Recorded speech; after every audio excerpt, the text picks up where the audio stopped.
Doctor Baba Saheb Ambedkar open university.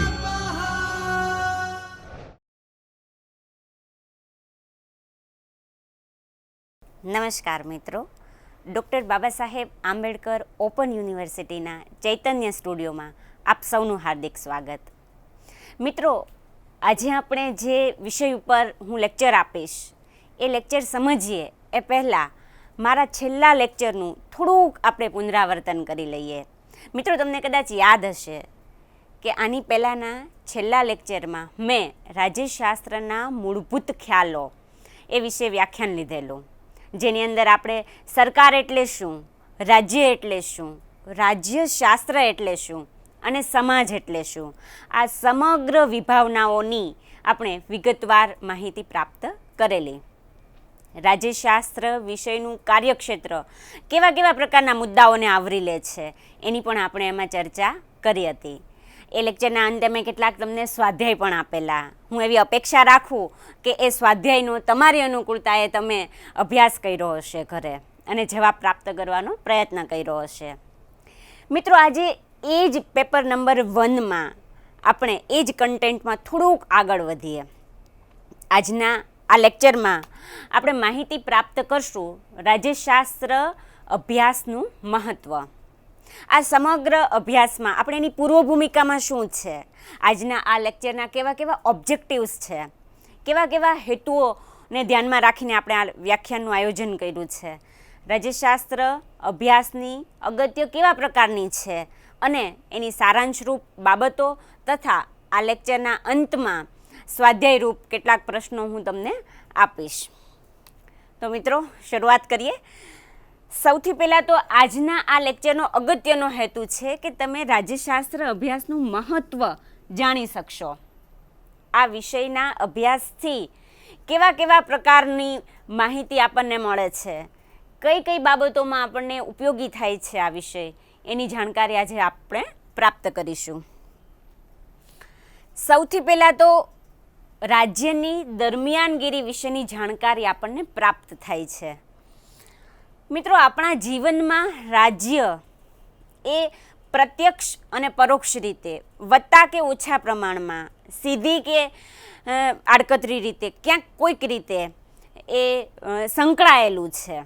રાજ્ય વગરના જીવનની કલ્પના પણ આપણે કરી શકતા નથી.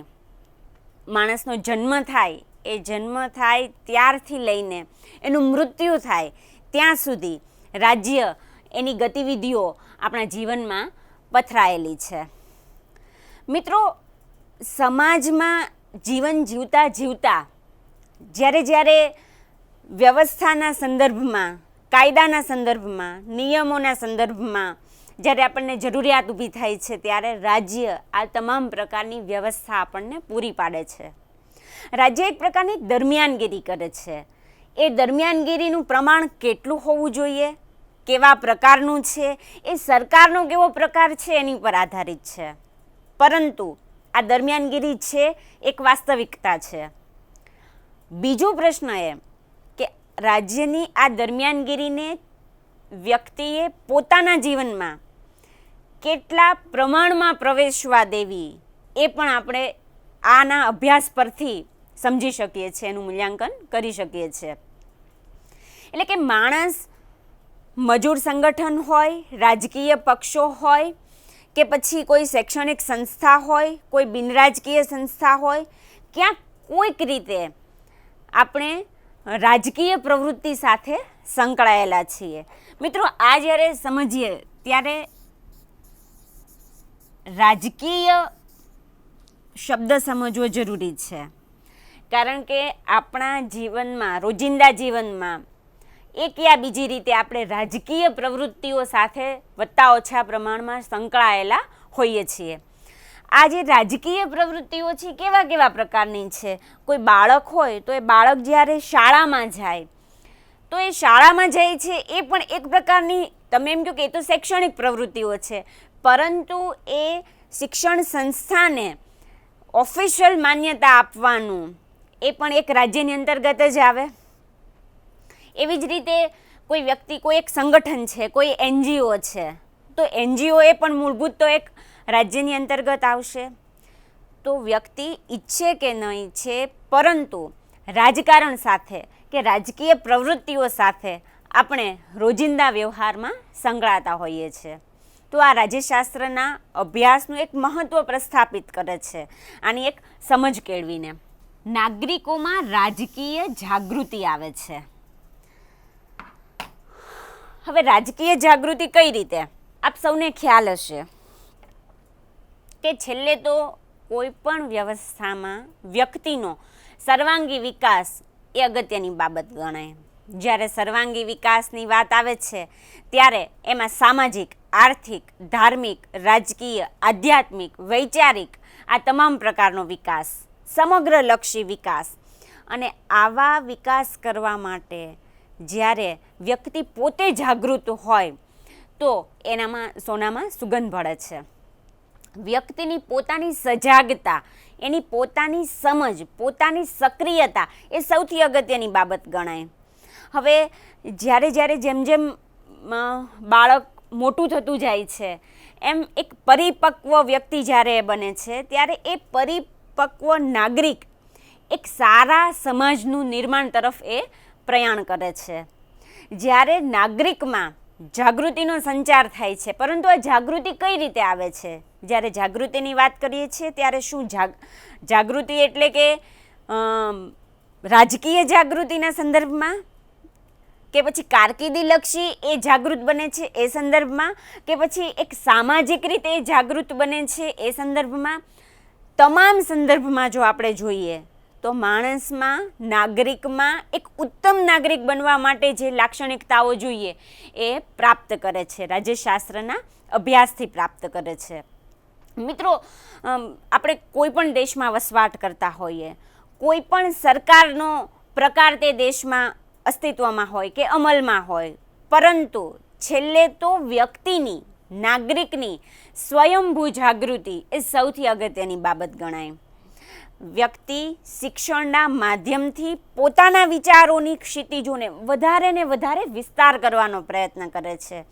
પરંતુ રાજ્યશાસ્ત્ર એક એવા પ્રકારનો વિષય છે કે જે વિષયના અભ્યાસથી તમારા વિચારોના વિસ્તરતું આકાશ વધારે ને વધારે વિસ્તૃત બને છે. એ બારીઓ વધારે ખુલે છે કે તમે જુદા જુદા અભિગમથી એને સમજવાનો પ્રયત્ન કરો છો. મિત્રો, આસપાસમાં કોઈ પણ એક ઘટના બને છે. હવે આ જે ઘટના બની એ તો બની ગઈ છે, પરંતુ એ કેવા કારણથી બને છે? કોઈ આસપાસના પર્યાવરણમાં તમે રોજિંદા જોતા હશો, કોઈ આંદોલન થયું કે કોઈ સરકાર તરફથી કોઈ વાત આવી અને એ બાબતને ધ્યાનમાં રાખીને લોકોનો શું અભિગમ છે, કે લોકો પોતે શું ઈચ્છે છે પોતાની વ્યવસ્થામાં, પોતાના જીવનની સુખાકારીમાં વધારો કરવામાં. તો એના સંદર્ભમાં વ્યક્તિ કોઈ સમાજમાં ઘટના ઘટિત કરે છે અને એ ઘટના કેવા કારણથી બની, એ ઘટના બની પછી એનું પરિણામ શું આવ્યું, એ પરિણામોમાં એની ટૂંકા ગાળાની અસરો 1, 2, 3, 4, 5 કઈ હતી, એ ઘટનાની લાંબા ગાળાની અસરો 1, 2, 3, 4, 5 કઈ હતી. આ સમગ્રની જાણકારી તમે પ્રાપ્ત કરવા માટે સક્ષમ બનો છો, તમે એટલા જાગૃત બનો છો. મિત્રો, એમાંય જ્યારે ખાસ કરીને સરકારનો જો લોકશાહી પ્રકાર હોય તો એમાં લોકો પોતે પોતાના પ્રતિનિધિને જ્યારે પસંદ કરતા હોય ત્યારે લોકોની પોતાની સ્વયંભૂ જાગૃતિ એ સૌથી અગત્યની બાબત ગણાય. તમારી શું અપેક્ષા છે સરકાર પાસેથી? તમે શું ઈચ્છો છો? કેટલું ઈચ્છો છો? ક્યારે ઈચ્છો છો? કેવા પ્રકારનું ઈચ્છો છો? અને તમારા ઈચ્છવાથી કે મારા ઈચ્છવાથી પણ વ્યવસ્થા કાર્ય નથી કરતી. બંધારણીય રીતે સિસ્ટમના જે નિયમો છે એને અનુરૂપ એ આપણા વિચારો, આપણી માંગણીઓ, આપણી જરૂરિયાતો કેવા પ્રકારની મેચ થાય છે અને એમાં આપણે શું સારું ઉત્તમ કરી શકીએ. સરકાર સાથે રહીને આ સમગ્રની જાણકારી જાણવા માટે તમે આ વિષયના અભ્યાસથી સક્ષમ બનો છો. મિત્રો, જ્યારે આપણે સામાજિકરણની વાત કરીએ, મેં તમને છેલ્લા લેક્ચરમાં કીધેલું કે લોકમત સૌથી અગત્યનો છે અને એ લોકમતને ઘડનારું અગત્યનું માધ્યમ એ સામાજિકરણ છે.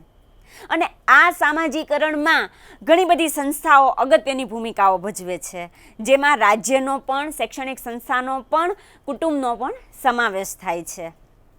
તો તમે એક રાજકીય રીતે જાગૃત બનો છો, તમને મતાધિકાર મળે છે.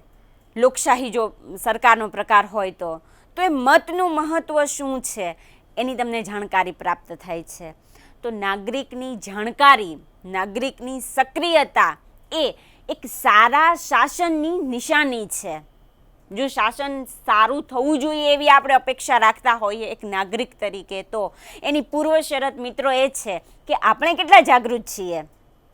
આપણે મતાધિકાર આપણને મળ્યો છે, આપણે મતદાન કરવા નથી જતા આપણી કોઈક આળસને કારણે, આપણી કોઈ ગેરસમજને કારણે, આપણી કોઈક અધૂરી સમજને કારણે, અને પછી આપણે માત્ર ને માત્ર વ્યવસ્થા પાસેથી કે શાસકો પાસેથી કે સરકાર પાસેથી કે સિસ્ટમ પાસેથી એવી અપેક્ષાઓ રાખીએ કે એમણે આમ કરવું જોઈએ, આમ કરવું જોઈએ, આમ કરવું જોઈએ, આમ ન કરવું જોઈએ, આમ ન કરવું જોઈએ. તો એ કેટલા અંશે વ્યાજબી છે?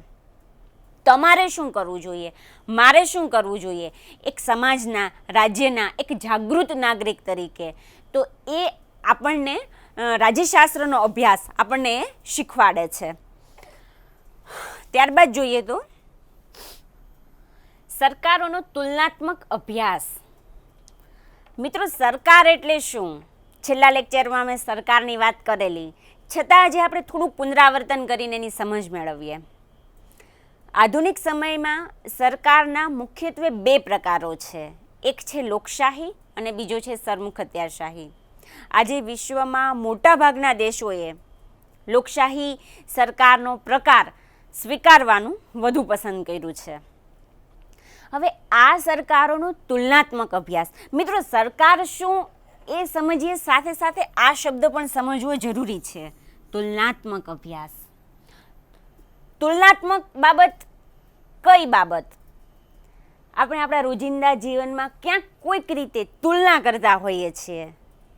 એક વ્યક્તિની બીજા વ્યક્તિ સાથેની તુલના, એક શિક્ષકની બીજા શિક્ષક સાથેની તુલના, એક શૈક્ષણિક સંસ્થાની બીજી શૈક્ષણિક સંસ્થા સાથેની તુલના, એક કુટુંબની બીજા કુટુંબ સાથેની તુલના, એક જ્ઞાતિની બીજા જ્ઞાતિ સાથેની તુલના, એક ધર્મની સંપ્રદાયની બીજા સંપ્રદાય સાથેની તુલના, એક રાજ્યની બીજા રાજ્ય સાથેની તુલના. જુઓ, તુલના કરવી એ માણસની સહજ પ્રકૃતિ છે, સ્વાભાવિક પ્રકૃતિ છે.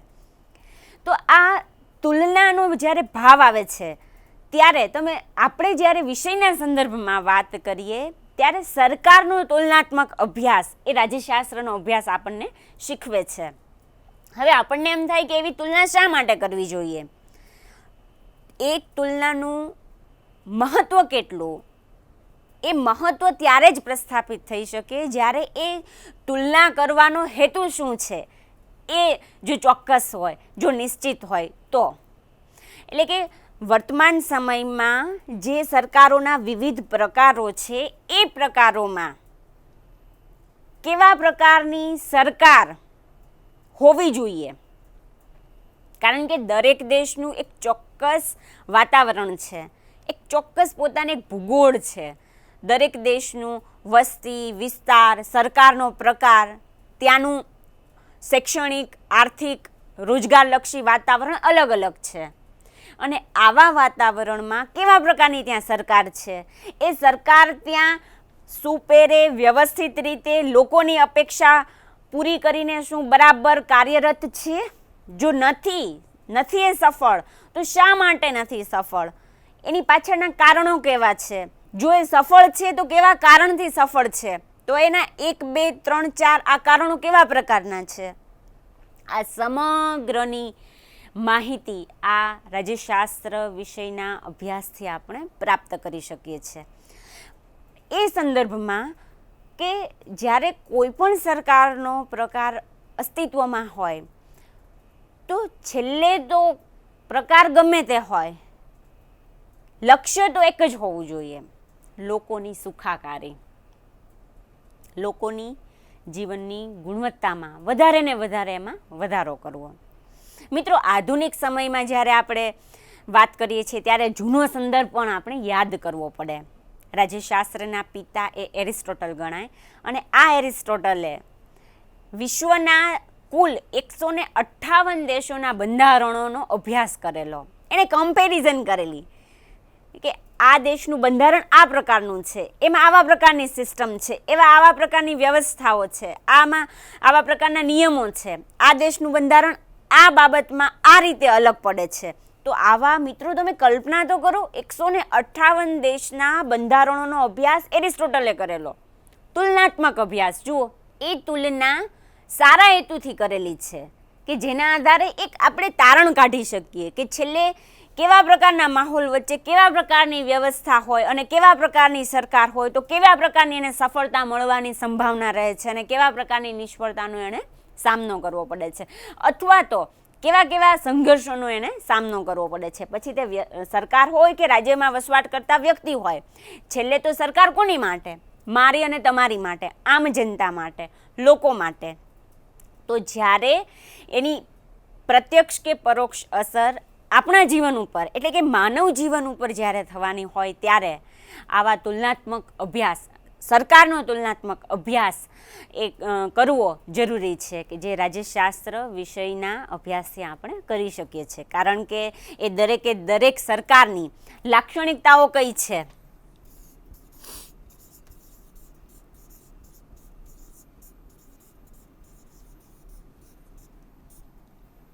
એના ફાયદાઓ કયા કયા છે અને એના ગેરફાયદા કયા છે, આ સમગ્રની ચર્ચા આપણે સમજી શકીએ છીએ, માહિતી પ્રાપ્ત કરી શકીએ છીએ, એક આપણી સમજ, પોતાની સમજ આપણે કેળવી શકીએ છીએ. મિત્રો, આપણી પોતાની સમજ સૌથી અગત્યની બાબત છે કે ન્યૂઝપેપર, ન્યૂઝ ચેનલો, આસપાસમાં ટોળે વળીને વાતો કરતા લોકો, આ બધાનું આપણે સાંભળીએ ખરા, પરંતુ છેલ્લે તો આપણે એક જાગૃત નાગરિક તરીકે આપણે પોતે એક ચોક્કસ પ્રકારનો આપણો પોતાનો અભિપ્રાય ડેવલપ કરીએ, વિકસાવીએ કે હું આ વ્યવસ્થામાં આ ઘટનાના આધારે કે આ પરિસ્થિતિના આધારે આવું માનું છું, હું આમ માનું છું. બરાબર. સ્થાનિક સરકારની સંસ્થાઓની રચના કઈ રીતે થાય છે, એની કેવા પ્રકારની કાર્યપદ્ધતિ હોય છે, એની કેવી કેવી સત્તાઓ પ્રાપ્ત થાય છે અને એની કઈ કઈ મર્યાદાઓ છે, એ સમગ્રની ચર્ચા આ વિષયમાં કરવામાં આવતી હોવાથી આપણે એટલા જાગૃત બનીએ છીએ, આપણે એલર્ટ થઈએ છીએ. તમે આસપાસ જરા નજર કરો, તમે જે વિસ્તારમાં રહ્યો છો, તમે જે ગામમાં, તમે જે શહેરમાં, તમે જે રાજ્યમાં વસવાટ કરો છો, તો એ રાજ્યમાં કેવા પ્રકારની લોકલ સેલ્ફ ગવર્મેન્ટ છે, કેવા પ્રકારનું માળખું અસ્તિત્વમાં છે, શું ત્યાં પંચાયતી રાજનું માળખું અમલમાં છે? હા છે, તો કેવા પ્રકારે કામ કરે છે? જિલ્લા પંચાયત, તાલુકા પંચાયત અને ગ્રામ પંચાયત, આ ત્રણેય પંચાયતોમાં ચૂંટણીની કેવી પદ્ધતિઓ છે, એની લાયકાતો કઈ કઈ છે, મતદાતાની લાયકાત તમને ખ્યાલ હશે, સાથે સાથે ઉમેદવાર તરીકે કેવી લાયકાત હોવી જોઈએ એની જાણકારી તમને ક્યાંક કોઈક રીતે તમને પ્રાપ્ત હશે. મિત્રો, સ્થાનિક સરકારનો મુખ્ય હેતુ જે છે કે સ્થાનિક કક્ષાએ સ્થાનિક લોકો પોતાના પ્રશ્નોને પોતે જ વાચા આપે અને પોતે જ એનું સોલ્યુશન લાવે. કારણ કે આપણી જરૂરિયાતો, આપણા પ્રશ્નો આપણને જ ખબર છે અને રોજિંદા વ્યવહારમાં જેટલું આપણે જેટલા સોલ્વ કરી શકીએ. હવે આખું માળખું જે પ્રકારનું છે, કેન્દ્ર સરકાર, રાજ્ય સરકાર અને સ્થાનિક સરકાર, તો સ્વાભાવિક છે કે સ્થાનિક સરકારમાં ગ્રામ પંચાયત હોય, તાલુકા પંચાયત હોય અને જિલ્લા પંચાયત હોય, તો સ્થાનિક કક્ષાએ જ એનો વધારે ને વધારે એનું સોલ્યુશન આવે એવા પ્રકારનો જે આખો વ્યવસ્થા એવા પ્રકારની જે ઊભી કરવામાં આવી હોય, એમાં એક નાગરિક તરીકે આપણી શું જવાબદારી બને છે એ પણ જાણકારી મેળવવી જરૂરી છે, જે આ વિષયના અભ્યાસથી આપણને પ્રાપ્ત થાય છે. હવે મિત્રો, અહીંયા એક બાબત અગત્યની છે કે એક યોગ્ય સમજ કેળવવાની જ્યારે વાત આવે છે, યોગ્ય સમજ એટલે કેવા પ્રકારની સમજ, હું તમને એક થોડુંક દિશા સૂચન કરું, એક થોડીક વિગત આપણે પ્રાપ્ત કરીએ.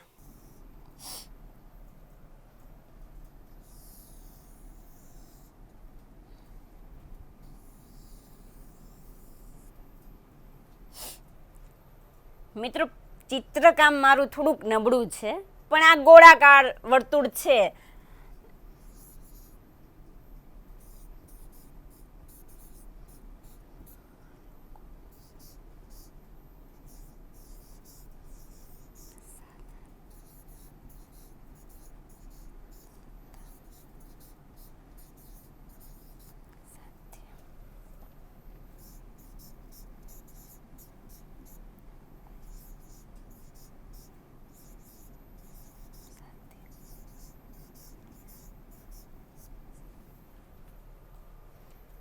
એ શબ્દ મેં ખાલી રાખ્યો છે. આ બે ચિત્ર તમારી સામે છે, બંને સરકારોના પ્રકારના સંદર્ભમાં જ છે. આ વિષયનો અભ્યાસ તમને એક મૂલ્યાંકન કરતા શીખવે છે. એ મૂલ્યાંકન તમે તમારી જાતે કરજો. હું અત્યારે તમને નથી કહેતી કે આ પ્રકાર આ છે ને આ પ્રકાર આ છે, પણ હું તમને એક ગાઈડન્સ આપું છું, સમજાવું છું, એક તમને ઇંગિત કરું છું. આગળ તમે વિચારો, તમે સ્વયં વિચારી શકશો. એક વ્યવસ્થા એવા પ્રકારની છે કે જેમાં સત્તા છે એ પોતે સાધ્ય છે. હવે સાધ્ય શું અને સાધન શું એ આપ સૌ જાણતા જ હશો. સાધ્ય એટલે જે પ્રાપ્ત કરવું છે, જે આપણું લક્ષ્ય છે, એ આપ સૌનું લક્ષ્ય છે કે અત્યારે રાજ્યશાસ્ત્રનો મારો આ લેક્ચર તમારે સાંભળવો. હવે એની માટેના સાધનો તમારા બધાના અલગ અલગ હશે. કોઈ પોતાના ઘરે બેસીને ટીવી ચેનલમાં મને સાંભળતું હશે, કોઈ પોતાના લેપટોપ ઉપર મને સાંભળતું હશે, કોઈ એન્ડ્રોઈડ મોબાઈલમાં મને સાંભળતું હશે. તમારી અનુકૂળતાના સમયે તમે મને સાંભળો છો ત્યારે, પરંતુ બધાનો હેતુ તો એક જ છે, સાધ્ય તો એક જ છે, મારું આ વ્યાખ્યાન સાંભળવું. તો સાધન અને સાધ્ય એ આપ સમજી શકો છો. એક વ્યવસ્થા એવા પ્રકારની હોય છે કે જ્યાં સત્તા એ સાધ્ય છે, પોતે સાધ્ય છે, અને લોકો એ સત્તાને પ્રાપ્ત કરવાનું સાધન માત્ર છે, માત્ર સાધન. જ્યારે બીજા પ્રકારની વ્યવસ્થા એવી છે કે જેમાં લોકો પોતે સાધ્ય છે. લોકો પોતે સાધ્ય એટલે લોકોની જીવનની સુખાકારી, લોકોને વ્યવસ્થા પૂરી પાડવી, કાયદો આપવો, એમને સારું ગુણવત્તાવાળું જીવન આપવું, એમને સવલતો આપવી, એમને સગવડો આપવી. એટલે કે લોકો પોતે સાધ્ય છે.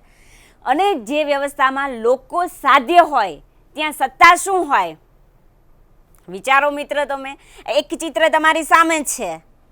હવે એ ચિત્રને આધારે તમે તુલના કરો કે જો એક સિસ્ટમમાં આ પ્રકારનું ચિત્ર હોય તો બીજી સિસ્ટમમાં એ ચિત્ર કેવા પ્રકારનું હોઈ શકે, એની ઓપોઝિટ. એ સ્વયં વિચાર કરો. મેં હમણાં તમને કહ્યું ને કે સરકારોનું તુલનાત્મક અભ્યાસ આપણને કરાવતા શીખવે છે એટલે હું પણ તમને શીખવું છું. એ આ રીતે કે જે સત્તા છે, કદાચ તમારામાંથી કોઈને યાદ પણ આવતું હશે કે જો આ પ્રકારનું ચિત્ર હોય અને બંનેની કમ્પેરિઝન કરવામાં આવે તો અહીંયા સત્તા છે એ સાધન છે.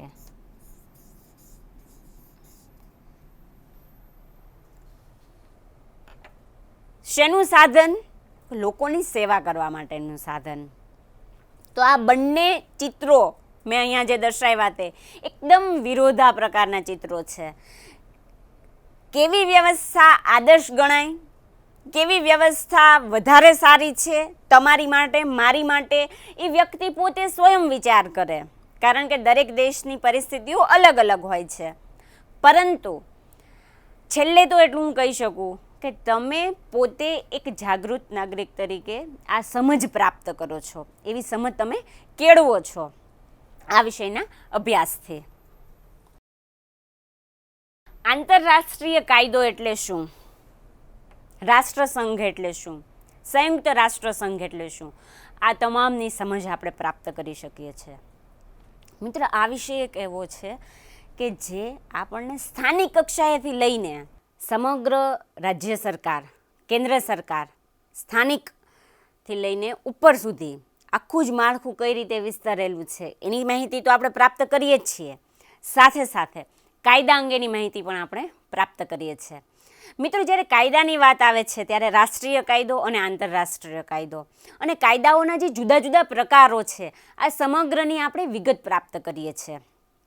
સાથે સાથે આપ સૌને ખ્યાલ હશે જ કે પ્રથમ વિશ્વયુદ્ધ જ્યારે થયું અને ત્યાર પછી જે રાષ્ટ્રસંઘની સ્થાપના થઈ અને એ રાષ્ટ્રસંઘની સ્થાપના પાછળના હેતુઓ, રાષ્ટ્રસંઘની નિષ્ફળતા શા માટે નિષ્ફળ ગયો, એના કારણો કેવા કેવા પ્રકારના હતા, કેવા પ્રકારની ત્યારે પરિસ્થિતિઓ પ્રવર્તમાન હતી વિશ્વમંચ ઉપર જુદા જુદા દેશ વચ્ચે. અને એ નિષ્ફળતાને કારણે ટૂંકા સમયમાં જે પછી બીજું વિશ્વયુદ્ધ થયું અને એ બીજા વિશ્વયુદ્ધના અંતે ત્યારે આપણે જે સંયુક્ત રાષ્ટ્રસંઘની સ્થાપનાની જે વાત આવી તો સંયુક્ત રાષ્ટ્રસંઘના સ્થાપનાના હેતુઓ કેવા કેવા પ્રકારના હતા, કેવા કેવા પ્રકારની એમાં સમિતિઓ છે, કેટલા કેટલા દેશો એમાં જોડાયા. આ સમગ્રનો અભ્યાસ આપણે એમાં કરીએ છીએ. આના અભ્યાસથી, કારણ કે આ સમગ્ર પ્રક્રિયામાં, નિર્ણય પ્રક્રિયામાં એ લેવાયેલા નિર્ણયોની અસર મારી અને તમારી જેવા સામાન્ય આમ જનતાના જીવન ઉપર ઘણી બધી અસરો થાય છે એમ આપણે કહી શકીએ. અને જ્યારે મારા અને તમારા જીવનમાં સંકળાયેલી બાબતો ઉપર જો આ વ્યવસ્થા અસર કરતી હોય તો એ વ્યવસ્થા કઈ રીતે કામ કરે છે, કેવા હેતુથી કાર્ય કરે છે, એ સમજવું અત્યંત જરૂરી છે એવું હું માનું છું. ત્યાર પછી છે આંતરરાષ્ટ્રીય રાજકારણને સમજવામાં ઉપયોગી. મિત્રો, સ્થાનિક કક્ષાનું રાજકારણ હોય એ આપણે સમજી શકીએ. જ્યારે સ્થાનિક સ્વશાસનની ચૂંટણીઓ આવે ત્યારે આસપાસમાં બનતી ઘટનાઓને આપણે નરી આંખે જોઈએ છીએ અને એનું મૂલ્યાંકન કરવાનો પ્રયત્ન કરીએ છીએ. સાથે સાથે આપણા દેશમાં બનતી રાજકીય ઘટનાઓ અને એવી જ રીતે વિશ્વમંચ ઉપર ઘણા બધા દેશો આવેલા છે અને આ વિશ્વમંચ ઉપર એક દેશને બીજા દેશની સાથે કેવા પ્રકારના સંબંધો છે, એક દેશ બીજા દેશની સાથે કેવા પ્રકારની ફોરેન પોલિસી અપનાવે છે, એ ફોરેન પોલિસી અપનાવવા પાછળના ઓબ્જેક્ટિવ્સ કયા કેવા છે, કેવું ઇન્ટરેસ્ટ છે. કારણ કે છેલ્લે તો દરેક દેશનું પોતાનું રાષ્ટ્રીય હિત અગત્યનું હોય. દરેક દેશ પોતાના રાષ્ટ્રીય હિતને ધ્યાનમાં રાખીને એક દેશ બીજા દેશની સાથે સંબંધો બાંધવાનો, બંધાયેલા સંબંધોને ડેવલપ કરવાનો પ્રયત્ન કરે છે. જેવી રીતે આપણે આડોશ પાડોશમાં સમાજ જીવન જીવીએ છીએ તો એમાં ક્યારેક આપણે વિનિયોગ પ્રથા કરીએ છીએ કે મારે ત્યાં આ વસ્તુ નથી, તમારે ત્યાંથી હું આજે આ લઉં છું, તમારે ત્યાં નથી, તમે મારી હેલ્પ લ્યો છો. તો આ વિનિમય પ્રથા છે એ વિશ્વ મંચ ઉપર પણ કાર્ય કરે છે, પણ થોડાક જુદા સ્વરૂપે. એક દેશ બીજા દેશની સાથે રાજકીય રીતે સંકળાયેલું છે, લશ્કરી રીતે સંકળાયેલું છે, આર્થિક વ્યાપારની દ્રષ્ટિએ સંકળાયેલું છે, પરિવહનની દ્રષ્ટિએ સંકળાયેલું છે. કેવા પ્રકારના સંબંધો છે, આપણને કેવા પ્રકારની આપણી જરૂરિયાત છે, આ સમગ્રનો અભ્યાસ આપણે કરી શકીએ છીએ. આ અભ્યાસના અંતે આપણે એક એનાલિસિસ કરી શકીએ, એક પૃથ્થકરણ કરી શકીએ છીએ. અને એ એવું પૃથ્થકરણ કે જે તટસ્થ રીતે આપણે કરીએ, રાજ્યશાસ્ત્રના વિષયના વિદ્યાર્થી તરીકે, એક અભ્યાસુ તરીકે કરીએ. સાથે સાથે આપણા દેશના એક જાગૃત નાગરિક તરીકે પણ આપણે એક સમજ કેળવવી જરૂરી છે, જે આપણને પ્રાપ્ત થાય છે. એટલે કે આ સમગ્રનો અભ્યાસ કરવાથી આપણને એક પ્રકારની સમજ પ્રાપ્ત થાય છે અને એ પોતે સ્વયં રાજ્યશાસ્ત્ર અભ્યાસનું મહત્ત્વ પ્રસ્થાપિત કરે છે. તમે જુદી જુદી જગ્યાએ એક રાજકીય વિશ્લેષક બની શકો છો કે આ રાજકીય ઘટના બની અથવા તો આ ઘટના બની, એમાં રાજકારણનું અનુસંધાન શું, કેટલા પ્રકારનું, કેવા હેતુથી, શું એની અસરો, કેટલી ઉપજાવી કાઢેલી અસરો અને કેટલી ખરેખરની વાસ્તવિક અસરો, આ સમગ્રનું એનાલિસિસ કરવા માટે તમે સક્ષમ બનો છો. એટલે મિત્રો, મેં શરૂઆતમાં જે ઓબ્જેક્ટિવ તમને કીધો હતો કે રાજ્યશાસ્ત્રના અભ્યાસનું મહત્ત્વ શું છે એ આ સમગ્રને આધારે આપણે જાણી શકીએ છીએ. સારાંશમાં આપણે હાર્દરૂપ બાબતમાં એટલું કહી શકીએ કે રાજ્ય વિશેની જાણકારી તમે પ્રાપ્ત કરી શકો છો.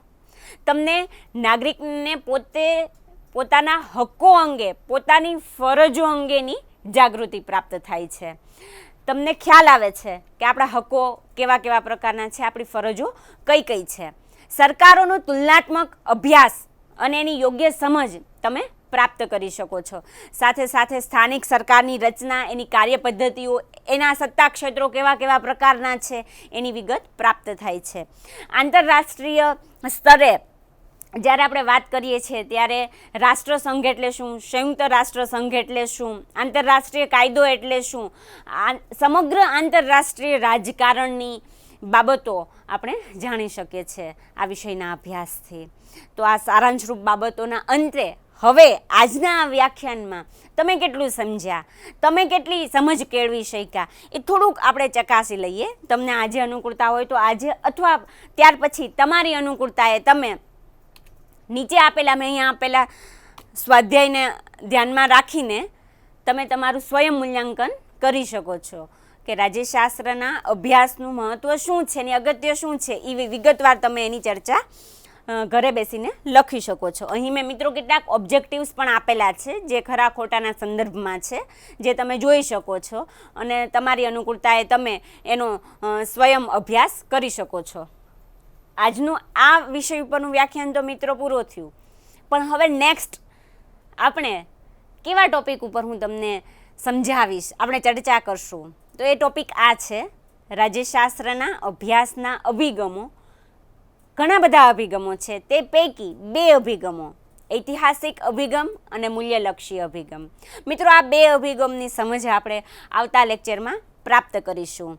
અને હા, એટલું ચોક્કસ કે આ સમગ્રનો અભ્યાસ મેં જેના આધારે કર્યો છે એ પુસ્તકો મેં અહીંયા પ્રસ્તુત કર્યા છે. તમને પણ જો જરૂરિયાત લાગે તો તમે પણ આ પુસ્તકોના આધારે તમે પણ રીડિંગ કરી શકો છો. આવતા વખતે ફરી મળીશું. ધન્યવાદ. स्वाध्यायः परमं तपः।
यः परमं doctor Baba Saheb Ambedkar open university.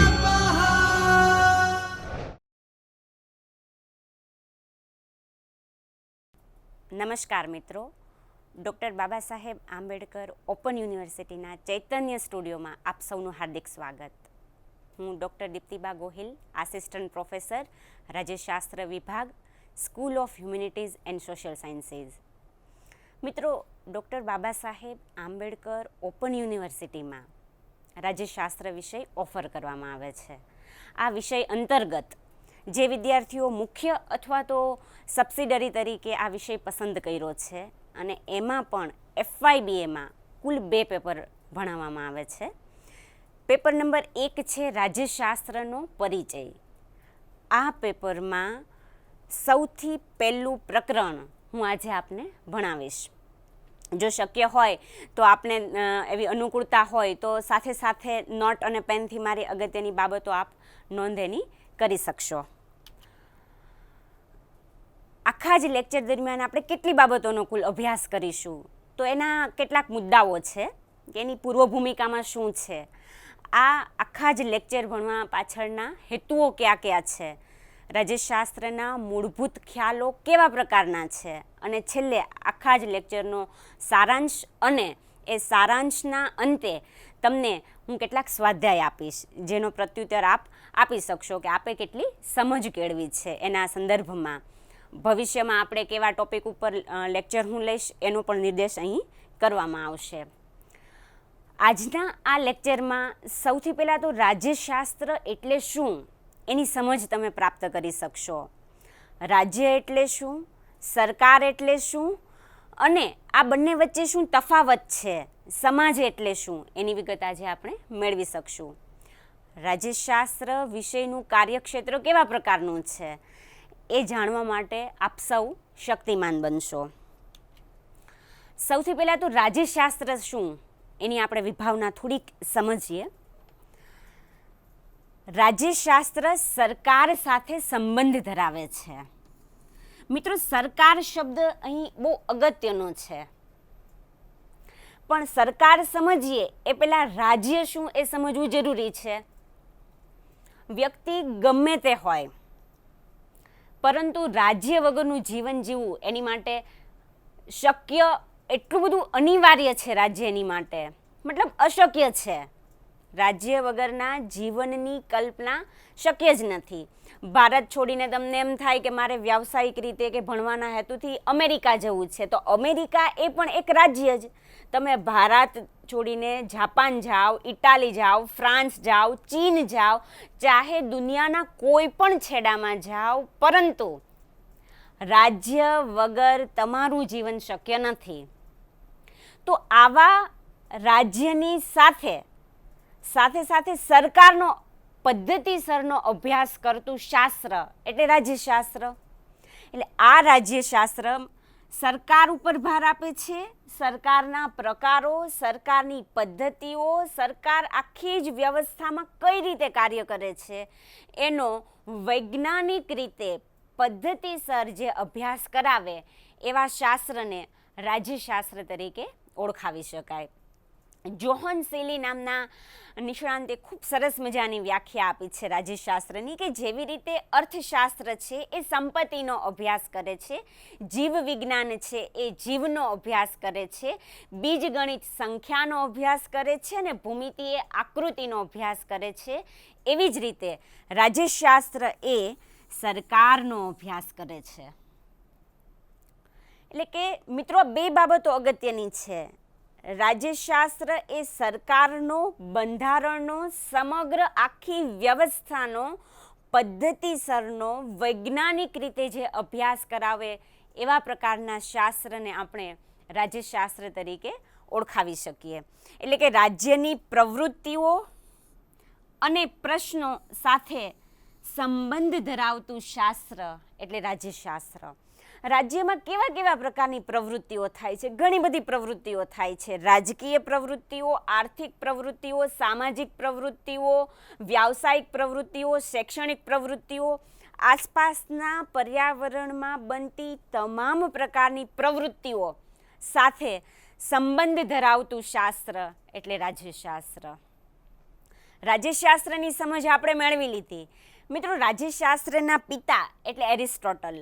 Aristotle એવું કીધું છે કે મનુષ્ય સામાજિક પ્રાણી છે અને સાથે સાથે રાજકીય પ્રાણી છે. એટલે સૌથી પહેલાં અસ્તિત્વમાં શું આવ્યું? તો સમાજ અસ્તિત્વમાં આવ્યો. સમાજ એટલે શું? તો એરિસ્ટોટલની વ્યાખ્યા ફરીવાર હું આપને કહું છું કે મનુષ્ય સામાજિક પ્રાણી છે, કારણ કે તે સમાજમાં રહેવા ટેવાયેલું છે. સમાજ વગરના જીવનની કલ્પના કરવી એ શક્ય નથી. એટલા માટે જ વિદ્વાનો એવું કહે છે કે માણસનું જો સામાજિકરણ બરાબર ના થાય ને તો એના વ્યક્તિત્વનો વિકાસ સારી રીતે કરી શકતો નથી. હેરોલ્ડ લાસ્કીએ બહુ સરસ મજાની વ્યાખ્યા આપી છે કે મનુષ્ય સમાજ રચનારું એક પ્રાણી છે અને એટલા માટે જ તેનામાં રહેલી વૃત્તિથી દોરાઈને તે તેના સ્વજન સાથે રહીને સમાજની રચના કરે છે. સામાજિક સંબંધોનું ગુંફન એટલે સમાજ. એટલે આપણે એવું કહી શકીએ કે રાજ્યશાસ્ત્રમાં સમાજનો ખ્યાલ સમજવો સૌથી અગત્યનો છે. સૌથી પહેલાં તો એક સમાજ અસ્તિત્વમાં આવ્યો. એટલે એક માણસ, 5, 7 જેમ વ્યક્તિઓ ભેગા થતા ગયા એમ એક કુટુંબ અસ્તિત્વમાં આવ્યું. કુટુંબમાંથી એક કબીલો અસ્તિત્વમાં આવ્યો. એક કબીલામાંથી આખો જ એક વિસ્તાર, એક પ્રદેશ અસ્તિત્વમાં આવ્યો. એટલે સૌથી પહેલાં સમાજની રચના થઈ. સમાજ રચાયું ત્યારબાદ હવે તમે જુઓ એ સમાજમાં જેમ લોકો વસ્તી વધતી ગઈ એમ એની પસંદ નાપસંદ, ગમા અણગમા, સંપત્તિનો ખ્યાલ, ન્યાય અન્યાય, આ બધું જ એમાં શેરભેળ થતું ગયું. અને જ્યારે આ બધા પ્રશ્નોને કારણે સંઘર્ષનો પ્રશ્ન ઊભો થયો, અસ્તિત્વનો પ્રશ્ન ઊભો થયો, લડાઈ ઝઘડાની જ્યારે વાત આવી અને ત્યારે એ વ્યવસ્થામાં કાયદાની, શાંતિની વાત આવી, ત્યારે સરકારનો ઉદ્ભવ થયો, રાજ્યનો ઉદ્ભવ થયો એમ આપણે કહી શકીએ. એટલે સૌથી પહેલાં તો સમાજની રચના થાય છે. સમાજ એ ખૂબ મોટી સંસ્થા છે, પ્રાચીન સંસ્થા છે, વિશાળ છે. જ્યારે સમાજ જીવન જીવતા માણસની કેટલીક જરૂરિયાતો ઊભી થઈ, કાયદાની જરૂરિયાત પડી, વ્યવસ્થાની જરૂરિયાત પડી, ત્યારે રાજ્યનો અને સરકારનો ખ્યાલ ઉદ્ભવ્યો એમ આપણે કહી શકીએ. ત્યારબાદ રાજ્યનો ખ્યાલ આપણે સમજીશું.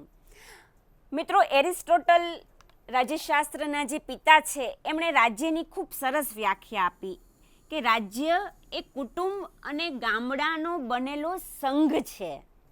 ઘણા બધા કુટુંબો, ઘણા બધા ગામડાઓ એક સાથે જ્યારે ભેગા થયા ત્યારે એનો બનેલો સંઘ, અને જેનો મુખ્ય હેતુ છે આદર્શ અને સ્વયં સંપૂર્ણ જીવન જીવવું. અને એવું જીવન એટલે સુખી અને માનવંતું જીવન. આ રાજ્યશાસ્ત્રની મુખ્ય વિભાવના હતી. હવે સરકાર એટલે શું?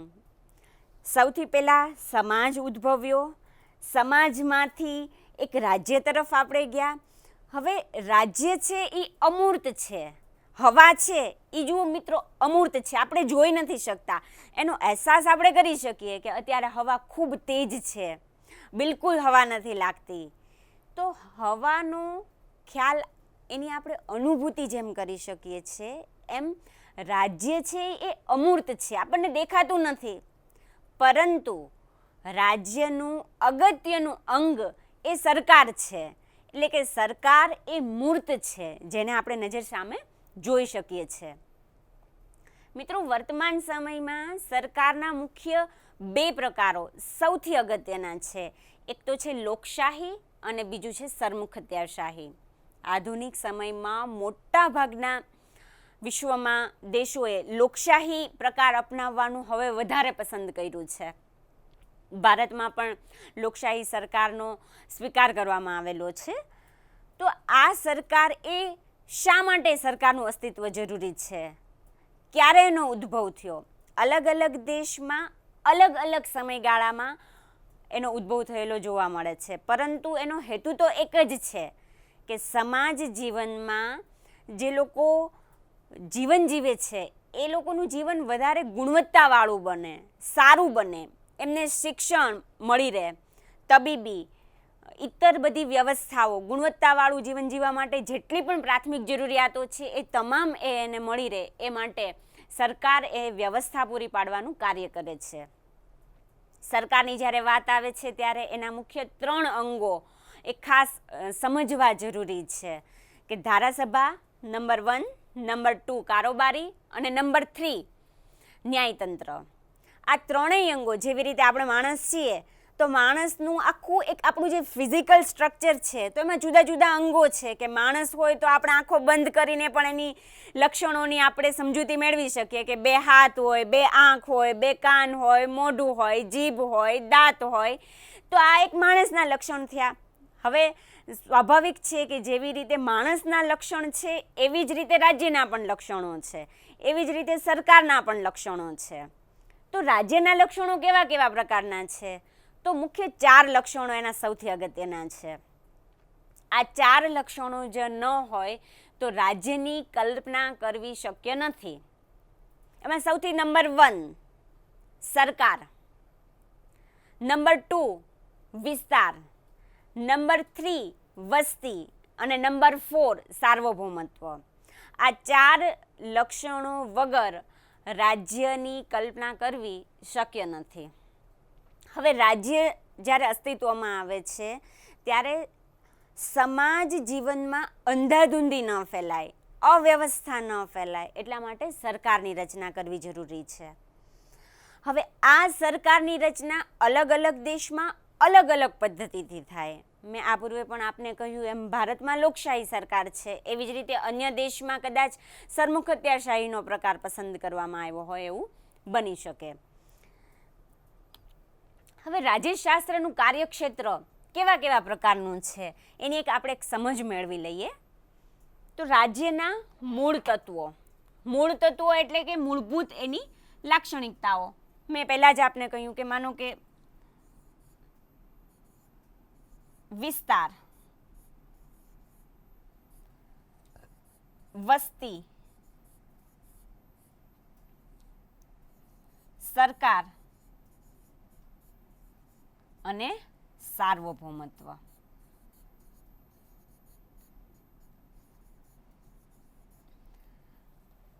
વિસ્તાર વગરના રાજ્યની કલ્પના કરવી શક્ય જ નથી. હવે વિસ્તાર છે તો એ વિસ્તારનો ઉપયોગ કરવા માટે જનજીવન એ મનુષ્ય થકી બને છે.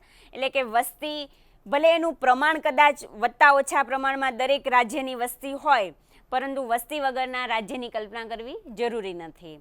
વિસ્તાર છે, વસ્તી છે. હવે એ વસ્તીમાં વ્યવસ્થિત પદ્ધતિસરનું જીવન જીવવા માટે કાયદાકીય રીતે ન્યાય બધું જ બધાને વ્યવસ્થિત રીતે જીવન જીવી શકે એ માટે સરકાર છે અને છેલ્લે સાર્વભૌમત્વ છે. મિત્રો, આ 3માંથી સાર્વભૌમત્વ સમજવું જરૂરી છે. સાર્વભૌમત્વ એટલે શું? આપને એક ઉદાહરણ આપું. ઈસવીસન 1947 પહેલાં ભારત પાસે વિસ્તાર હતો, વસ્તી હતી, સરકાર હતી, પરંતુ એ જે સરકાર હતી આપણી ઉપર બ્રિટિશનું શાસન હતું. એટલે કે બહારથી કોઈનું નિયંત્રણ, અંકુશ હતો. એટલે આપણે પોતે સ્વતંત્ર ન હતા અને એટલા માટે આપણે રાજ્ય તરીકે આપણો સ્વીકાર ન હતો. પરંતુ ઈસવીસન 1947માં ભારતને આઝાદી મળી ત્યાર પછી આપણું સાર્વભૌમત્વ એટલે કે આપણી જ સરકાર, આપણું જ શાસન અસ્તિત્વમાં આવ્યું અને ભારત એક સ્વતંત્ર રાજ્ય તરીકે એનો અમલ થયો. ત્યાર પછી રાજ્યની ઉત્પત્તિ અંગેના સિદ્ધાંતો. મિત્રો, આ સિદ્ધાંતો એટલે કેવા સિદ્ધાંતો? સ્વાભાવિક જ આપણને એવું થાય કે રાજ્યની ઉત્પત્તિ કઈ રીતે થઈ, કેવા કારણથી થઈ. શું રાજ્ય ન હોય તો ન ચાલે? તો આપણું જીવનની કલ્પના તો મિત્રો કરો કે આપણું જીવન રાજ્ય વગર જ આપણે કઈ રીતે જીવી શકીએ.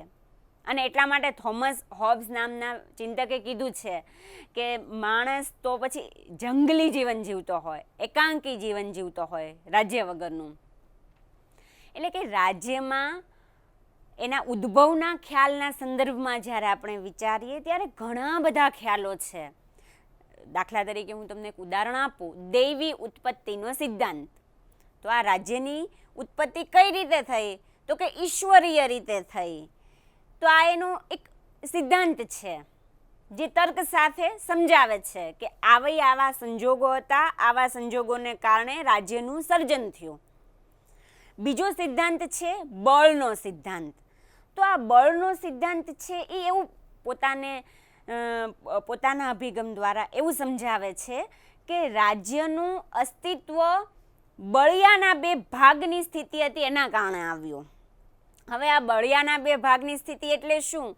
તો કે જેમ જેમ માનવ સમુદાય વધતો ગયો, વસ્તીનું પ્રમાણ વધતું ગયું, એમ માણસની પસંદ નાપસંદ, સંઘર્ષો, હેતુઓ આ બધા જ્યારે એક થાય છે ત્યારે સંઘર્ષ ઊભો થાય છે અને એ સંઘર્ષમાંથી યુદ્ધ થાય છે અથવા તો માણસ વચ્ચે પ્રશ્નો ઉપસ્થિત થાય છે અને એના નિરાકરણ માટે રાજ્યનો ઉદ્ભવ થયો છે.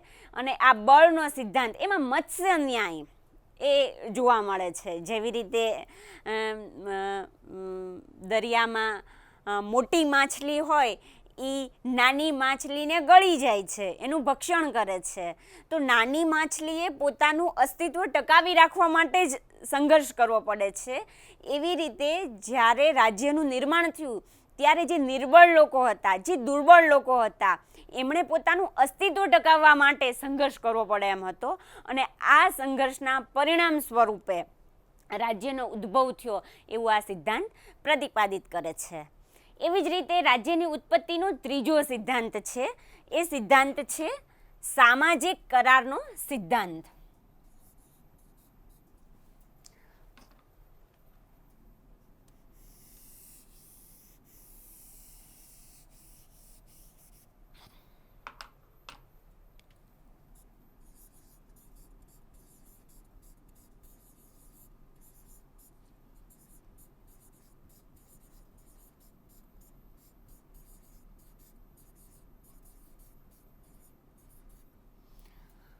આ સામાજિક કરારનો સિદ્ધાંત એટલે શું? થોમસ હોબ્સ, જ્હોન લોક અને જીન જેક્સ રૂસો આ ત્રણેય વિદ્વાનોએ અલગ અલગ અભિગમથી આ સામાજિક કરારના સિદ્ધાંતને સમજાવ્યો છે કે રાજ્યની ઉત્પત્તિ કેવા કારણથી થઈ. એમાં સરકાર પક્ષકાર હતી કે લોકો પક્ષકાર હતા, એનું પરિણામ શું આવ્યું અને એની મર્યાદાઓ શું છે, આ સમગ્રની ચર્ચા આ ત્રણેય વિદ્વાનોએ પોતપોતાના અભિગમથી સમજાવવાનો પ્રયત્ન કર્યો છે. તો આવી રીતે રાજ્યની ઉત્પત્તિનો અન્ય પણ આંગિક સિદ્ધાંત પણ છે.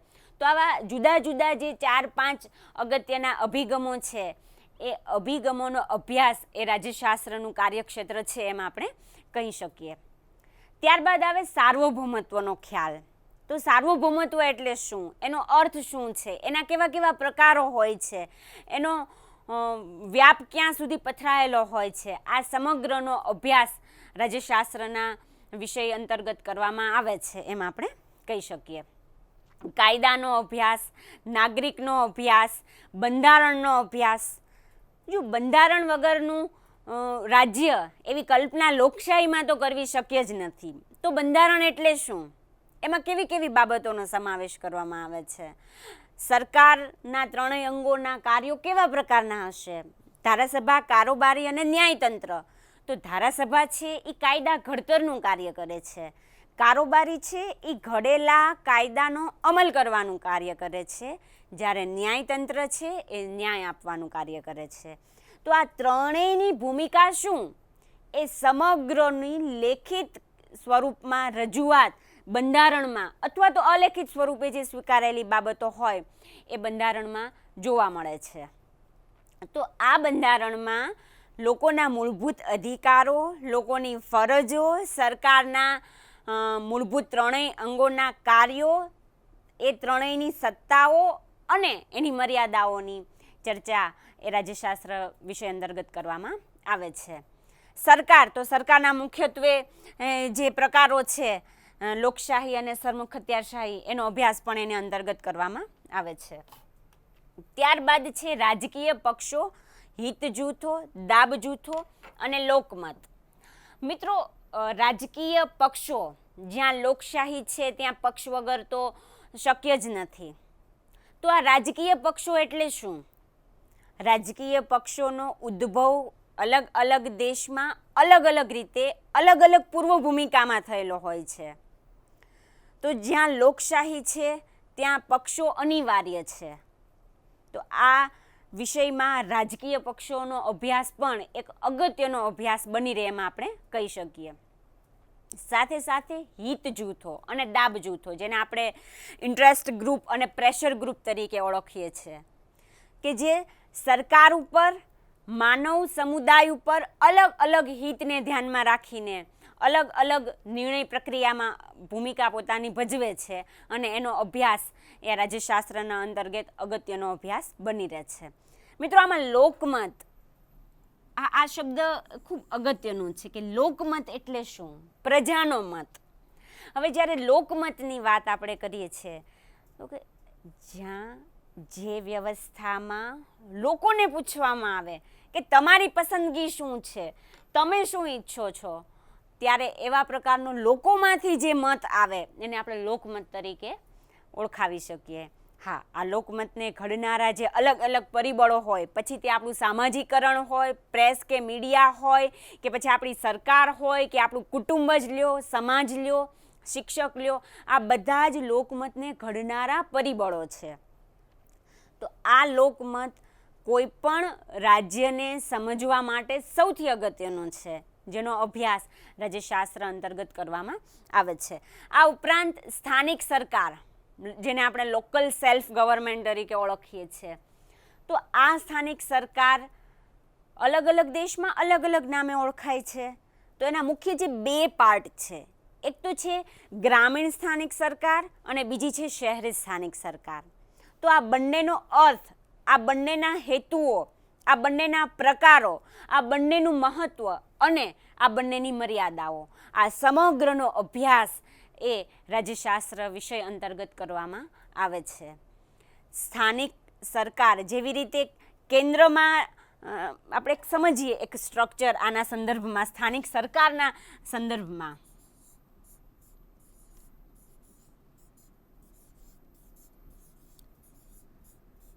મિત્રો, કેન્દ્ર સરકાર, ત્યાર પછી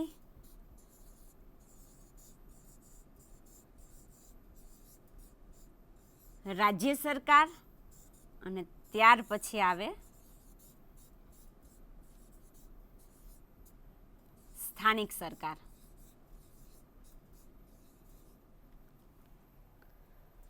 જ્યારે કેન્દ્ર સરકારની વાત આપણે કરીએ છીએ મિત્રો, ત્યારે કેન્દ્ર સરકારની અંદર વડાપ્રધાન, તો વડાપ્રધાન બનવા માટેની લાયકાતો કઈ છે, વડાપ્રધાનની સત્તાઓ કઈ છે, સમગ્ર પ્રધાનમંડળની કેવા પ્રકારની ભૂમિકા હોય છે, સાથે સાથે રાષ્ટ્રપતિ, ઉપરાષ્ટ્રપતિ, એમની બનવા માટેની લાયકાત, સંસદ, જ્યારે સંસદની વાત કરીએ છીએ ત્યારે લોકસભા વત્તા રાજ્યસભા બરાબર રાષ્ટ્રપતિ, આ ત્રણેય જ્યારે મળે છે ત્યારે સંસદનું નિર્માણ થાય છે.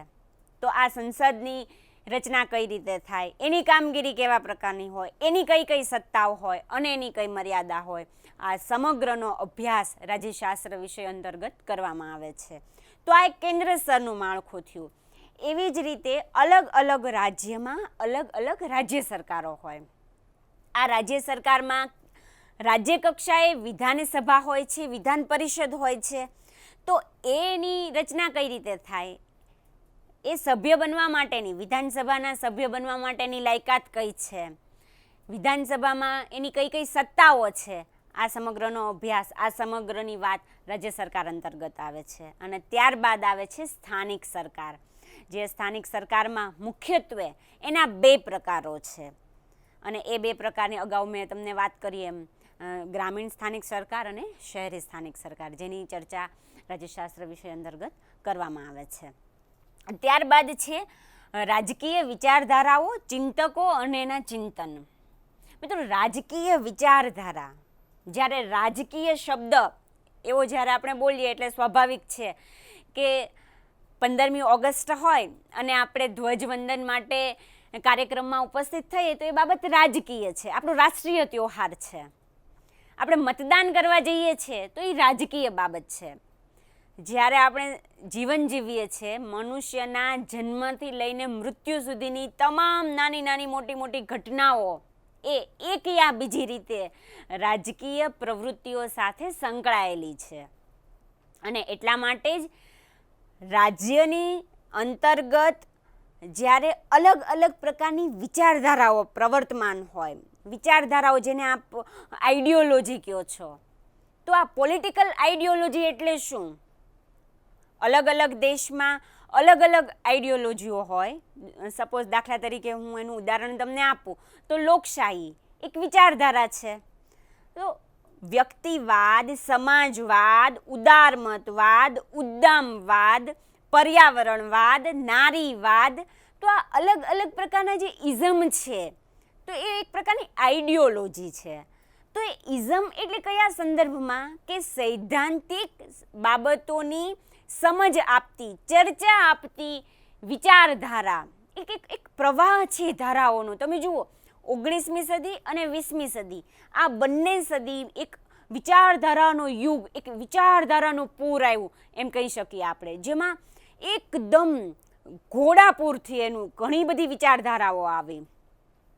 દરેક વિચારધારા એક ચોક્કસ પ્રકારનો તમને એક વિચાર આપે છે, એક મેસેજ આપે છે, એક સિદ્ધાંતની સમજ આપે છે. હા, એ સમજ તમારા પરિવેશ મુજબ, તમારા પર્યાવરણ મુજબ, તમારી સિસ્ટમ મુજબ, તમારા વિચારો મુજબ કેટલી અનુકૂળ છે, કેટલી અનુકૂળ નથી, એ પછીની ચર્ચાનો પ્રશ્ન છે. દરેક વિચારધારા સાચી, સચોટ અને યોગ્ય જ હોય એવું પણ માનવાને કોઈ કારણ નથી. પરંતુ મોટાભાગે દરેક પોલિટિકલ આઈડિયોલોજીના એક ચોક્કસ પ્રણેતા હોય છે, એના ચોક્કસ અનુયાયીઓ હોય છે. એ ચોક્કસ સમયગાળા માટે, ચોક્કસ હેતુથી એનો ઉદ્ભવ થયેલો હોય છે. એક તમને ઉદાહરણ આપું મિત્રો. દાખલા તરીકે ફાંસીવાદ અને નાઝીવાદ, આ બંને વિચારધારાઓ હતી જે તે સમયની. આપે હિટલર અને મુસોલિની, આ બંને સરમુખત્યારોનું નામ સાંભળેલું હશે. તો જે તે સમયે જર્મન અને ઇટાલીમાં જે તે સમયની રાજકીય જે પરિસ્થિતિ હતી એ પરિસ્થિતિને ધ્યાનમાં રાખીને એ દેશમાં ફાંસીવાદ અને નાઝીવાદનો ઉદ્ભવ થયો હતો. આજે ફાંસીવાદ અને નાઝીવાદનું અસ્તિત્વ નથી, એટલે ચોક્કસ ગાળા માટે એનો ઉદ્ભવ થયો, ચોક્કસ હેતુની પ્રાપ્તિ માટે. જેવા હેતુઓ એ પૂર્ણ થયા તરત જ એ વિચારધારાનો અંત આવ્યો એવું આપણે કહી શકીએ. એટલે આ પ્રકારની જુદા જુદા પ્રકારની જે વિચારધારાઓ છે, એવી જ રીતે મેં આપને કીધું એક આદર્શવાદની, વ્યક્તિવાદની, સમાજવાદની, ઉદારમતવાદની, નવ ઉદારમતવાદની, પર્યાવરણવાદની, આવી અલગ અલગ વિચારધારાઓ જોવા મળે છે. અને આ સમગ્ર વિચારધારાનો અભ્યાસ રાજ્યશાસ્ત્ર વિષય અંતર્ગત કરવામાં આવે છે. ત્યારબાદ છે આંતરરાષ્ટ્રીય સંસ્થાઓ. હવે આંતરરાષ્ટ્રીય સંસ્થાઓમાં મુખ્યત્વે બે પ્રકારની સંસ્થાઓ જોવા મળે છે. નંબર 1 રાજકીય સંસ્થાઓ અને નંબર 2 બિનરાજકીય સંસ્થાઓ. એટલે જ્યારે પ્રથમ વિશ્વયુદ્ધ થયું અને એ વિશ્વયુદ્ધ પછી ટૂંકા જ ગાળામાં બીજું વિશ્વયુદ્ધ ફાટી નીકળ્યું, ત્યારે સમાજમાં જે શાણા ડાયા સમજુ નિષ્ણાંતો હતા એમને એક જરૂરિયાત લાગી કે કોઈક એક એવો મંચ હોવો જોઈએ કે જ્યાં શાંતિનો, સમાધાનનો રસ્તો અપનાવવામાં આવે. અને એમાં જ એક યુએનની સ્થાપનાનો આખો એક કન્સેપ્ટનો જે ઉદ્ભવ થયો છે. તો એ રાષ્ટ્રસંઘની સ્થાપના, એની નિષ્ફળતામાંથી ઉદ્ભવેલો સંયુક્ત રાષ્ટ્રસંઘ, એ સંયુક્ત રાષ્ટ્રસંઘના 1, 2, 3, 4, 5 હેતુઓ, એ હેતુઓને અનુરૂપ એ સંયુક્ત રાષ્ટ્રસંઘની 1, 2, 3, 4, 5 સમિતિઓ, એ સમિતિઓને અનુરૂપ એના 1, 2, 3, 4, 5 દેશો, અને એ દેશોની સોચ, એની વિચારધારા, એની સિસ્ટમ, આ સમગ્રનો અભ્યાસ રાજ્યશાસ્ત્ર વિષય અંતર્ગત કરવામાં આવે છે. મિત્રો, થોડુંક કદાચ તમને એવું લાગશે કે આ બધા કન્સેપ્ટ મારાથી અપરિચિત છે, હા, એ અપરિચિત તમને એટલા માટે લાગે છે કે એના વિશે આપણે એટલા એલર્ટ નથી, આપણે ચોક્કસ રીતે જાણતા નથી, પરંતુ ક્યાંક કોઈક રીતે ન્યૂઝપેપરમાં, ન્યૂઝ ચેનલમાં ક્યાંક કોઈક રીતે આપણે એની સમજ કેળવી હશે, વત્તા ઓછા પ્રમાણમાં આપણે સૌ એ જોયેલું હશે. તો આ સમગ્ર બાબતનો અભ્યાસ રાજ્યશાસ્ત્ર વિષય અંતર્ગત કરવામાં આવે છે. ટૂંકમાં આપણે એવું કહી શકીએ કે રાજ્યશાસ્ત્રનો જે વ્યાપ છે ને એ અમર્યાદિત છે, ખૂબ મર્યાદિત એને ન આપણે કહી શકીએ, અમર્યાદિત છે. એટલે કે જેમાં કેન્દ્ર સરકાર, રાજ્ય સરકાર, સ્થાનિક સરકાર, અધિકારીઓ, પદાધિકારીઓ અને એમાં પણ સરકારના વિવિધ સ્વરૂપો અને એના કેન્દ્રબિંદુમાં તો પાછું માત્ર અને માત્ર વ્યક્તિ છે, સમાજ છે, સમષ્ટિનું કલ્યાણ એ રાજ્યશાસ્ત્રનો મુખ્ય ખ્યાલ છે. કે છેલ્લે તો રાજ્ય શા માટે? વ્યક્તિ માટે, સમાજ માટે. તો વ્યક્તિ છેલ્લે શું ઈચ્છે? ગુણવત્તાવાળું જીવન. તો આ ગુણવત્તાવાળા જીવન જીવવા માટે શું હોવું જોઈએ? શિક્ષણ હોવું જોઈએ, વ્યવસ્થા હોવી જોઈએ. જ્યાં જ્યાં અવ્યવસ્થાઓ ઊભી થાય છે એ વ્યવસ્થાઓમાં શાંતિથી બંધારણીય રીતે કઈ રીતે એનો ઉકેલ શોધી શકાય, આ સમગ્રનો અભ્યાસ રાજ્યશાસ્ત્ર અંતર્ગત આવરી લેવામાં આવે છે. આજે આપણે સૌ જ્યારે આ ટૉપિક ઉપર ચર્ચા કરતા હોઈએ ત્યારે આપણા આસપાસમાં જે ઘટનાઓ ઘટતી હોય એનું અનુસંધાન મિત્રો હવે તમે સાધવાનો પ્રયત્ન કરજો, તો તમને કદાચ આ વિષયમાં વધારે સ્પષ્ટતા થશે એવું હું માનું છું. સારાંશમાં આપણે હાર્દરૂપ બાબતમાં એવું કહી શકીએ મિત્રો કે એરિસ્ટોટલે બહુ સાચું કીધું છે કે માનવી સામાજિક પ્રાણી છે, સાથે સાથે રાજકીય પ્રાણી છે. રાજ્ય અને સમાજ આ બંને વચ્ચે તફાવત છે, બંને એક નથી. સૌથી પહેલાં સમાજનું નિર્માણ થયું, ત્યારબાદ રાજ્ય અને રાજ્યનું મૂર્ત સ્વરૂપ, રાજ્યનું અગત્યનું અંગ એટલે સરકાર. અને આ સરકારના વર્તમાન સમયમાં મુખ્ય બે પ્રકારો પ્રચલિત છે. નંબર 1 લોકશાહી અને નંબર 2 સરમુખત્યારશાહી. દરેક દેશની પોતાની ચોક્કસ એક ભૂગોળ હોય.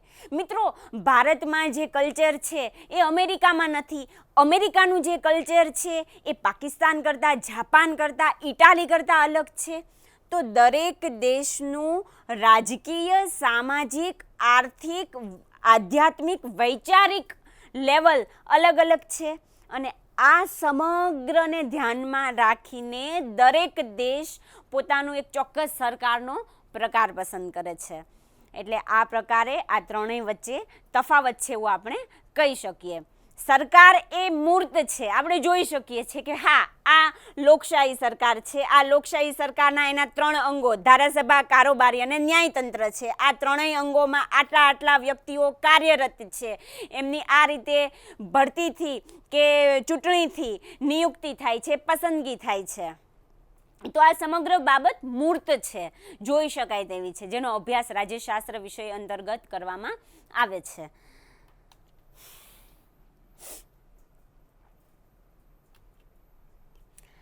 મિત્રો આજે આખું જ રાજ્યશાસ્ત્રના મૂળભૂત ખ્યાલોનું આપણે જે વ્યાખ્યાન લીધું એમાં કેટલાક સ્વમૂલ્યાંકન આપનું જાતે જ કરો કે રાજ્ય એટલે શું, સમાજ એટલે શું, સરકાર એટલે શું, રાજ્યશાસ્ત્ર એટલે શું અને રાજ્યશાસ્ત્રનું કાર્યક્ષેત્ર કેવા કેવા પ્રકારનું હોય છે. આ સમગ્ર તમે તમારી અનુકૂળતાએ ઘરે બેસીને જ્યારે તમને અનુકૂળતા થાય ત્યારે આ લેક્ચરના અંતમાં તમે હોમવર્ક કરીને ઘરે આના આન્સરો આપી શકો છો. આ સાથે મેં તમને કેટલાક ઓબ્જેક્ટિવ્સ પણ આપણે અહીંયા આગળ મૂકેલા છે કે આ કેટલાક ખરા ખોટા છે જે આ લેક્ચરના અંતે આપે કેટલી સમજ કેળવી. કારણ કે મિત્રો યાદ કરો, શરૂઆતમાં મેં મારા ઓબ્જેક્ટિવ કીધા હતા આ લેક્ચરના કે તમે સમાજ એટલે શું, રાજ્ય એટલે શું, સરકાર એટલે શું, રાજ્યશાસ્ત્ર એટલે શું, આ સમગ્ર જાણવા માટે તમે શક્તિમાન બનશો. તો આ સ્વાધ્યાયના અંતે તમે પ્રવૃત્તિ કરીને તમારું સ્વમૂલ્યાંકન તમે જાતે જ કરી શકો છો. આજના આ લેક્ચરમાં આપણે આ વ્યાખ્યાન પૂરું કરીએ છીએ અને લાસ્ટમાં હવે પછી આવતા લેક્ચરમાં રાજ્યશાસ્ત્રના અભ્યાસનું મહત્ત્વ આ વિષય ઉપર હું ચર્ચા કરીશ. જો તમને અનુકૂળતા હોય તો આ ટૉપિક ઉપર તમે એડવાન્સમાં વાંચી શકો છો, જેથી કરીને હું જ્યારે તમને સમજાવું ત્યારે તમને સમજવામાં થોડી કદાચ સરળતા રહે એવું હું માનું છું.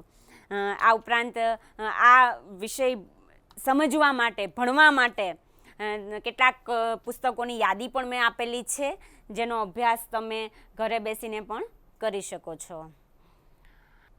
મિત્રો, આજે આપણે રાજ્યશાસ્ત્રના મૂળભૂત ખ્યાલોની સમજ મેળવી.